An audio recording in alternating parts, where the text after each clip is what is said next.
राजगढ़ एक रहस्य। एपिसोड 2 वेद गायब। आज कमरे का दरवाजा पूरी तरह से खुला हुआ है। वेद अपने कमरे में बैग पैक कर रहा था। वेद की माँ उसे दरवाजे से देख रही है। कौशल्या ने कहा, तू मेरी नहीं सुनेगा ना? वेद बोला, माँ केवल एक हफ्ते की तो बात है और मेरे दोस्त होंगे ना वहाँ मेरे साथ, आप चिंता मत करो। कौशल्या पहाड़ी महिला थी तो उसे भूत प्रेत जैसी चीजों पर यकीन था, इसलिए वो वेद के लिए चिंतित थी। नीचे से आवाज आती है, अरे भाई नाश्ता तो करवा दो। वेद के पिता नीचे से डाइनिंग टेबल पर बैठे नाश्ते का इंतजार कर रहे थे। कौशल्या ने कहा, आप ही समझाइए इसे कि ऐसी जगहों पर ना जाए। लोग कहते होंगे रिटायर्ड IAS अधिकारी का बेटा ऐसे खंडहरों में घूमता रहता है। प्रताप जी ने कहा, अरे तुम क्यों उसे इतना सुनाती रहती हो? वो जो कर रहा है उसमें बुराई क्या है? उसे घूमना पसंद है तो उसने उससे ही अपना कैरियर बना लिया है।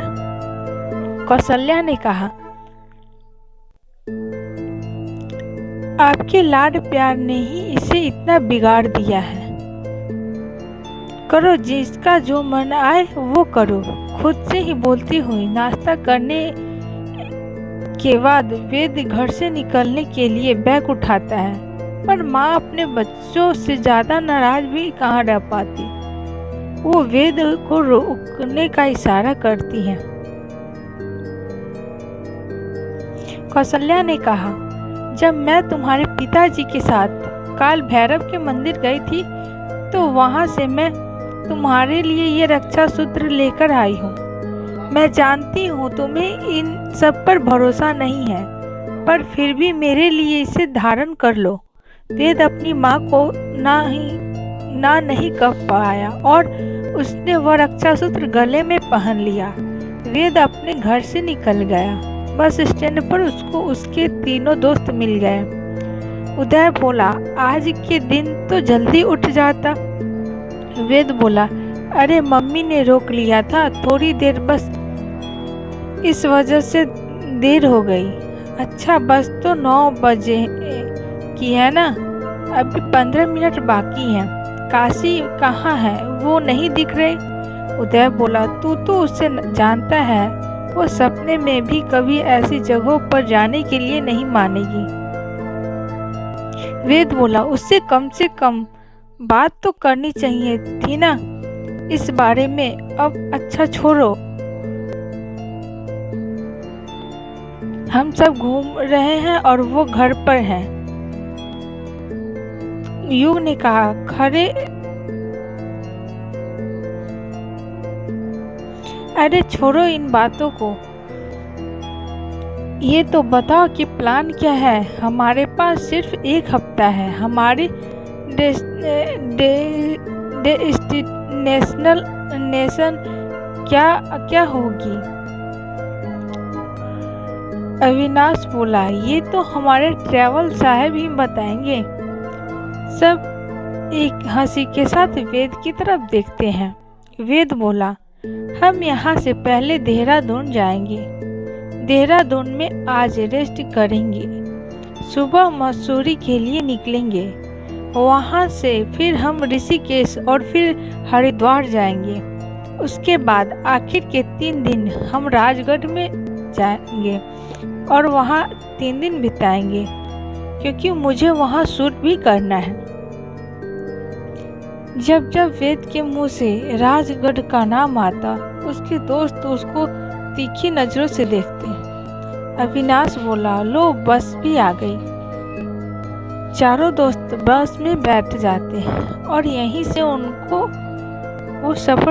उनकी ये सफर शुरू हो जाती है, जिसकी उन्होंने कभी कल्पना भी नहीं करी थी। जैसे ही देहरादून की वादियाँ शुरू होती हैं, तीनों दोस्त वेद को बस में छोड़ने लग जाते हैं।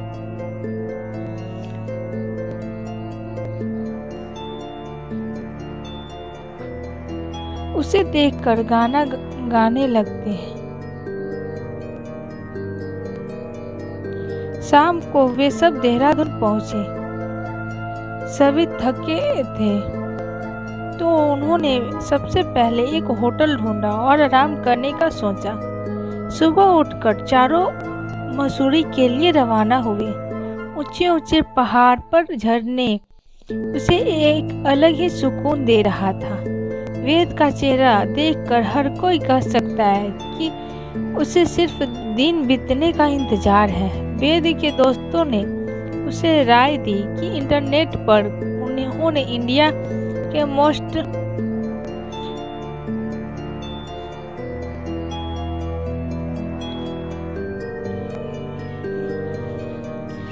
पॉपुलर पैलेस में मसूरी की लंबी हर माइन के बारे में पढ़ा है और अगर वो चाहे तो वहाँ भी शूट कर सकता है। पर वेद तो मानो जैसे केवल राजगढ़ के लिए ही घर से निकला हो। वेद बोला, मैंने यूट्यूब पर उस पर काफ़ी वीडियो क्लिप्स देखी है और मेरी मानो तो रात के अंधेरे में सुनी जानवरों की आवाज़ भी डरावनी लगती है।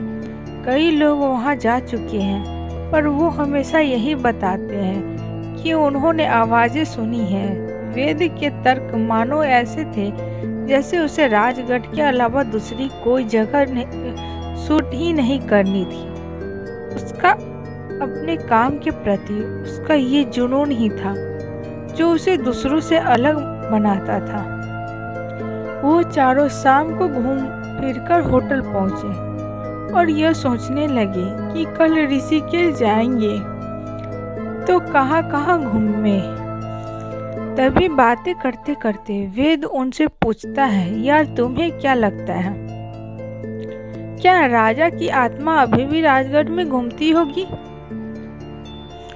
उसके दोस्त उसे देख कर कहते हैं, यार तो फिर राजगढ़ को बीच में ले आया। युग ने कहा, सच सच बता, क्या बात है, तुझे राजगढ़ से इतना लगाव क्यों हो रहा है? तीनों दोस्त वेद को मानो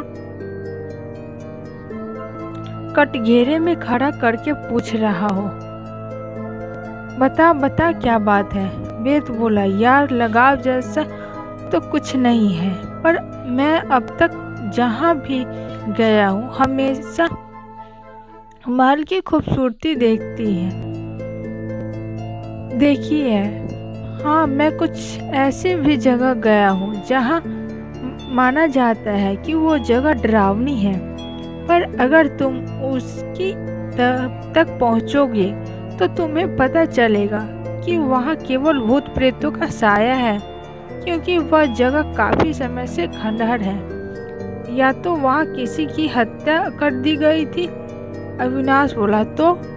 वेद बोला, राजगढ़ एक ऐसी जगह है जहाँ के बारे में मैंने ऐसा सुना है कि राजा की आत्मा वहाँ भटकती है। मैं जानना चाहता हूँ ऐसा वहाँ क्या हुआ था कि राजा की आत्मा को आज भी शांति नहीं मिल पाई, और क्यों वहाँ आए दिन दुर्घटना होती है। तीनों दोस्त अब वेद का दृष्टिकोण समझ चुके थे और वो अब वेद का साथ देना चाहते थे। चलो सो जाते हैं, कल हमें ऋषिकेश भी तो घूमना है, कहकर युग ने लाइट बंद कर दी। अगली सुबह जब तीनों दोस्त उठे तो उन्होंने देखा कि वेद अपने बिस्तर से गायब है। युग ने कहा, वेद कहाँ गया? तीनों उसे होटल में ढूंढने लगा। पूरे होटल में ढूंढते ढूंढते वेद कहीं नहीं मिला। आखिर वेद कहाँ गया होगा? आगे की कहानी जानने के लिए सुनिए राजगढ़ एक रहस्य एपिसोड